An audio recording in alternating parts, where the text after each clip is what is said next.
Smoke on the water. So we can't take anything with us? No. You know, there are families that after experiencing great loss don't really make it. And people say, oh, you know, like, oh, Varang's a very strong woman, like, very empowered. And it's like, no, no, no.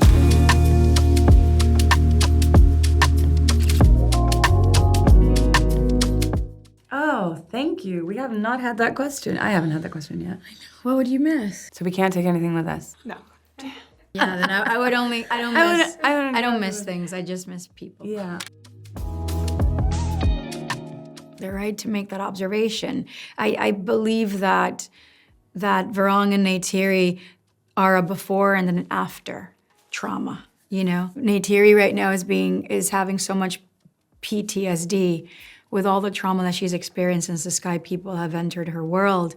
And after bearing a child, she's in a place where she just doesn't recognize herself. Jake doesn't recognize her. And she has a choice. She's at a crossroads. Whereas, you know, I think Varang was already at that crossroads and made her choice, and she's free. Yeah, right? it's like different ways to deal with grief, you know? And the brain is very curious because people say, oh, you know, like, oh, Varang's a very strong woman, like, very empowered. And it's like, no, no, no. In certain ways, yes. But in certain ways, the biggest strength that Neytiri has that Varang didn't have is the faith to deal with grief and to lean and to deal with it face on and not try and run away from it. But for Varang, she didn't have that.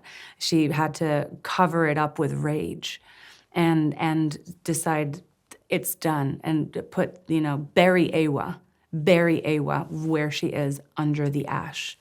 And that's definitely a choice, but, you know, ultimately it's all grief. Smoke on the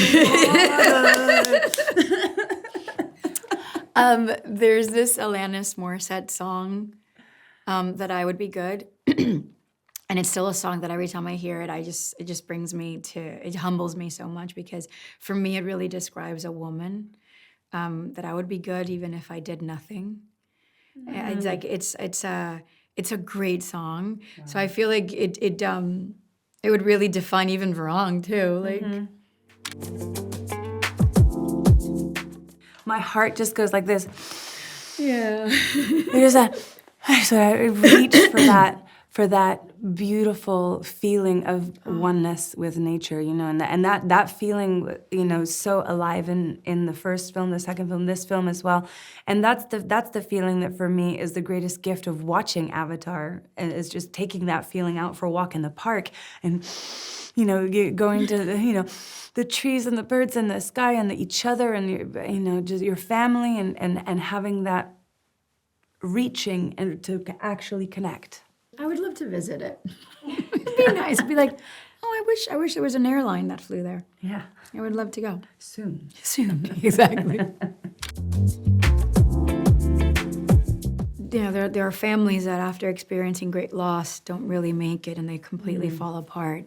And then there are families that rediscover their strength and their bond after that. And you know, and Jake and Neytiri, they're at that they're at a crossroads where they really have to pull through or just call it. And I do believe that the children are the characters that play the most instrumental roles in the Sully family. They're just the way that they fight. They're growing up faster. They're becoming wiser. They're becoming guides as well.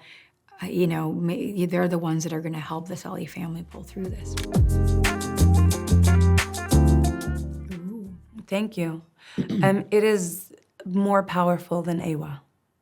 One of the things that Jim, because I said, but fire is, surely if Awa is the goddess of nature, then fire is nature, then why doesn't she control the fire? And he said, no, but the fire isn't alive. Awa is the goddess of biological life. The fire is not biologically alive. It may be conscious, you know?